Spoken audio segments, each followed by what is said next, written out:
So what exactly happened to TranZactCard, and what is this new FinMore rebranding that they're doing now? You're on this video right now because you have probably heard about this new like rebranding thing that they're doing, and I want to talk about specifically what this whole thing is and what happened with TranZactCard, so that you could decide whether or not this is something that you want to potentially jump into.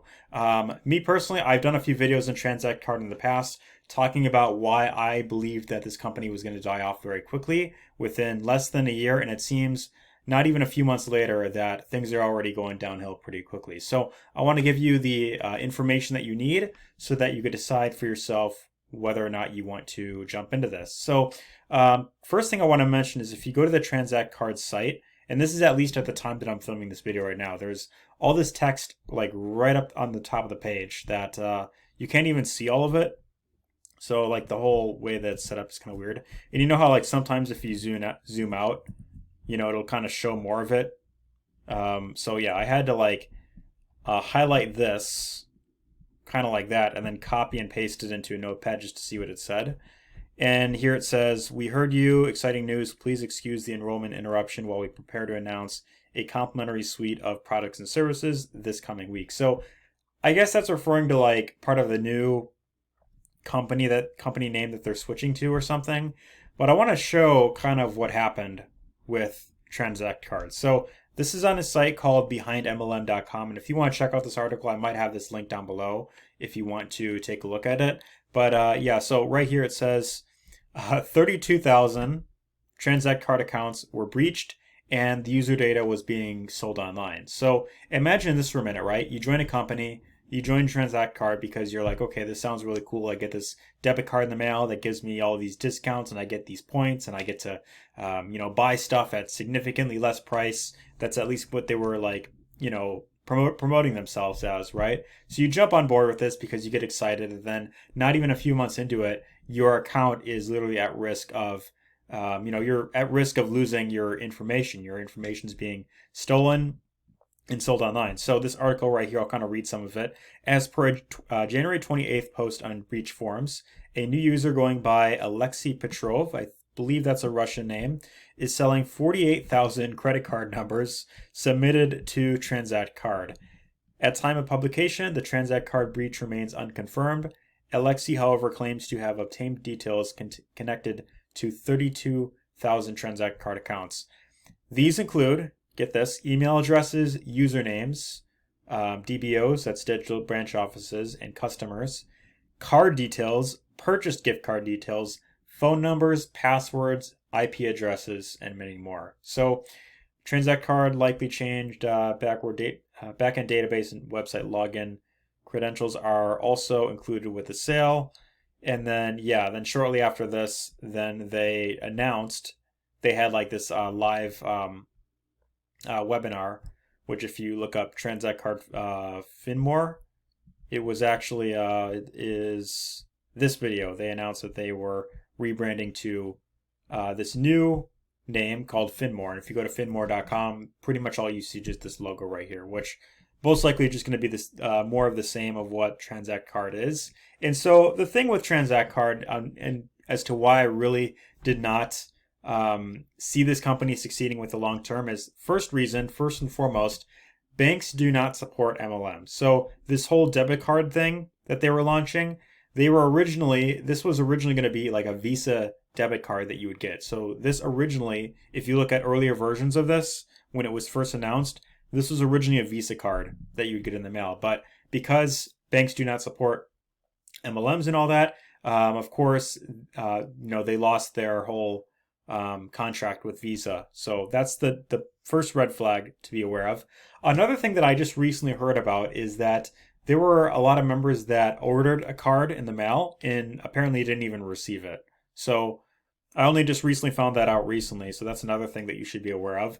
And then as far as the whole Z-Bucks Club thing, the whole product itself, and I'll talk about the compensation plan as well and why I believe that also doesn't make sense. But the actual product itself, which is the Z Club, basically the whole idea, when it was first launched, it was kind of being promoted as, oh, when you spend $500, you get 500 Z-Bucks, basically, that you could use, and you could buy more stuff. So you get 100%, you get to increase your spending power by 100%, which they later then changed their wording around and said, well, actually, you could only use like 10% of the Z-Bucks for future purchases. So, like, for example, if you buy like a laptop, right? You buy one for yourself and you decide, later you're going to buy one for your wife, right? Um, so you buy like a laptop for $500, right? This Lenovo laptop that I'm using right here, I think was like $500 when I bought it. So you buy the laptop, with your own money, with the Transact card, of course, because you want to get the Z-Bucks. You receive 500 Z-Bucks, and then you think, oh, cool, I could use the 500 Z-Bucks specifically in their Z Club store to get another laptop, right? That's actually not the case. You can only use like maybe like 10%, not even 10% of the Z-Bucks towards a future purchase, and then you got to use the rest of the money, like your own money, and then you get like the discount with the Z-Bucks. So yeah, very weird how that worked out. Yeah, it's kind of, it was definitely built on hype, and a lot of people jumped on board when they first heard about this. I'm kind of glad that I didn't jump on board, even more so now because of this whole thing that happened. But I want to talk about the compensation plan and why I believe that also didn't make sense. So with the compensation plan, first and foremost, the cost to get started was $25 for the card itself. If you just wanted to get the card, it was $25. You paid that, and I think it was like a yearly $25 fee that you would pay.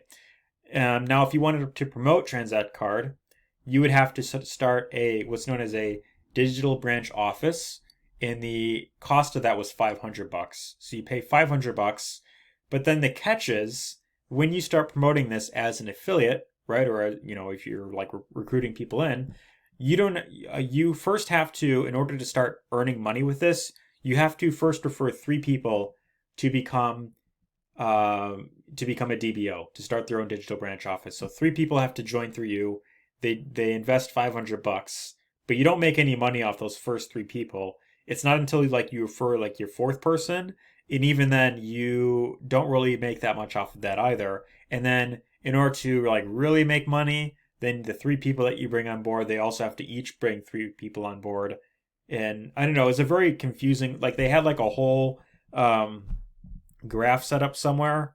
I'm sure if you Google it or try and look for it, you could probably find it. I don't have it pulled up on this video, but I know I had it like showing in a previous video. But yeah, the whole way that the compensation plan was very confusing, and it's just not the best option if you want to get online and start building an income online. And then as far as specifically the product goes, right? If you are getting into if you want to join a company, like a network marketing, affiliate marketing company that's in like the saving money niche, because that's kind of what this is in, there are way more, much better alternatives out there that not only cost less, but have a higher earning potential. And it's not built on hype. It's not like there are, it's